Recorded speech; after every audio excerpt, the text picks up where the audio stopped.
ഉത്തർപ്രദേശിൽ ഒരമ്മയ്ക്ക് 4 കുട്ടികളുണ്ടായി. അതും 5 ദിവസത്തെ ഇടവേളയിൽ.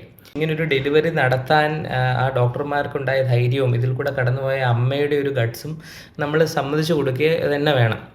ഒന്നാമത്തെ കാര്യം നമ്മൾ മനസ്സിലാക്കണം, ഇതിൽ ആദ്യത്തെ കുട്ടി ജനിക്കുമ്പോൾ ആ കുട്ടിക്ക് 700 ഗ്രാമോളമേ ഉള്ളൂ. വളരെ വളരെ പ്രീടേമും വളരെ ലോ ബർത്ത് വെയ്റ്റുമാണ്. അപ്പോൾ ആ കുട്ടിയെ രക്ഷിക്കാൻ ശ്രമിക്കുന്നതിനോടൊപ്പം തന്നെ ആ പ്രസവത്തിൻ്റെ ആ കാസ്കേഡ് നിർത്താൻ വേണ്ടിയുള്ള ശ്രമങ്ങളാണ് ഡോക്ടർമാർ അവിടെ ചെയ്തത്. ഇതിനെ നമ്മൾ ഡിലേഡ് ഇൻ്റർവെൽ ഡെലിവറി എന്ന് പറയും.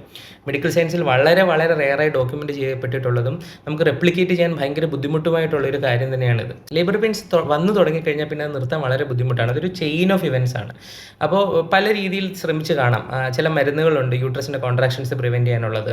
ഈ ആദ്യത്തെ കുട്ടി വന്നതിന് ശേഷം അമ്പിളിക്കൽ കൂടെ വളരെ ഏറ്റവും മുകളിൽ പോയിട്ട് ക്ലാമ്പ് ചെയ്യുക, അങ്ങനെ പല പല കാര്യങ്ങൾ ഇവർ ശ്രമിച്ചിട്ടുണ്ടാകാം. അതിനുശേഷം കിട്ടിയ ഒരു 4 ദിവസം ഒരു കുഞ്ഞിനെ സംബന്ധിച്ചിടത്തോളം യൂട്രസിൽ കിട്ടുന്ന ഓരോ മണിക്കൂറും ഓരോ മിനിറ്റും വളരെ വളരെ വാല്യൂബിൾ ആണ്. യൂട്രസിനുള്ളിലെ എൻവയൺമെൻറ്റ് പോലെ ഒരു എൻവയൺമെൻറ്റ് നമുക്ക് എത്ര ശ്രമിച്ചാലും പുറത്ത് കൊടുക്കാൻ പറ്റില്ല. പ്ലസ് ഈ ഒരു 4 ദിവസം കിട്ടുമ്പോൾ ഈ സമയത്ത് കുഞ്ഞിൻ്റെ ലങ് മെച്യൂർ ആവാൻ, കുഞ്ഞിൻ്റെ ബ്രെയിനിൻ്റെ ഡെവലപ്മെൻ്റ് ഒക്കെ പ്രോപ്പറായിട്ട് നടക്കാനുള്ള കുറച്ച് ഇഞ്ചെക്ഷൻസ് ഒക്കെ നമുക്ക് കൊടുക്കാനും പറ്റും. അപ്പോൾ ഈ ഒരു സമയം ആ ഡോക്ടർമാർ അതിനായിരിക്കണം ഉപയോഗിച്ചത്. കാര്യം 4 ദിവസത്തിന് ശേഷം ബാക്കി 3 കുട്ടികൾ ജനിക്കുകയും ചെയ്തു. അപ്പോൾ അങ്ങനെ മൊത്തത്തിൽ 2 ആൺകുട്ടികളും 2 പെൺകുട്ടികളും. അൺഫോർച്ചുനേറ്റ്ലി ആദ്യം ജനിച്ച ആ കുട്ടി 700 ഗ്രാം മാത്രം ഉണ്ടായിരുന്ന കുട്ടി മരണപ്പെട്ടു പോയി.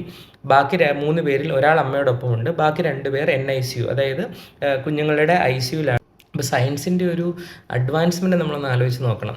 ഒരു പ്രസവവേദന തുടങ്ങിയിടത്ത് നിന്ന് അതിനെ തടഞ്ഞു നിർത്തി ആ കുഞ്ഞുങ്ങൾക്ക് പുറത്ത് വന്നാൽ സർവൈവ് ചെയ്യാവുന്ന രീതിയിലുള്ള മരുന്നുകൾ നൽകി ആ അമ്മയും അതിനെ പ്രിപ്പയർ ചെയ്തതിന് ശേഷം ആ 4 ദിവസമെങ്കിൽ 4 ദിവസം അത് തടഞ്ഞു നിർത്തി ഡെലിവറി പിന്നെ കണ്ടക്ട് ചെയ്ത് ബാക്കിയുള്ള 3 കുട്ടികളെ രക്ഷിച്ചിരിക്കുകയാണ്.